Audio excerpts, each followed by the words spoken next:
নির্বাচন কমিশনকে বিভিন্নভাবে ডিফেম করা হচ্ছে, বাট আমরা প্রথম থেকে যারা আমাদের সাথে প্রথম থেকে ছিলেন আমরা প্রত্যেকটা তথ্য দেওয়ার চেষ্টা করেছি এবং যখন যেটা এসছে আপনাদের সাথে শেয়ার করেছি। যেমন আমি একটু আগে ইন্টিমিডেশনের কথা জিজ্ঞেস করলেন, কিরকম দেখেন কোনো প্রার্থী আমি ব্যক্তিগতভাবে বলতে পারি, আমাকে রাতের বেলা ফোন করে বলেছে আপনি ই ভোটের প্রার্থীদের নাম কেন দিবেন না।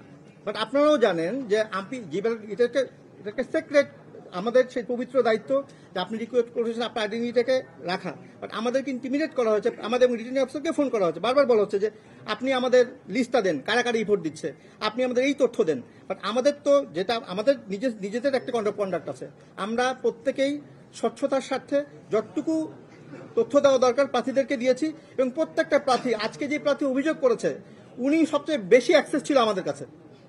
বাট আজকে আমরা দেখলাম, আপনারাই বললেন, আপনাদের মাধ্যমে জানতে পারলাম কোনো তথ্য আমরা গোপন করি নাই। বাট আজকে যে প্রথম যে আমরা মানে সত্যি বলতে গেলে আমরা ভারাক্রান্ত, কারণ আজকে যে প্রথম যে ঘটনাটা ঘটলো এবং আমরা বারবার বলেছি যে আমরা প্রসিড করি, বাট এমন একটা বিষয় যে আমাদেরকে প্রসিড করতেই দেওয়া হচ্ছিল না।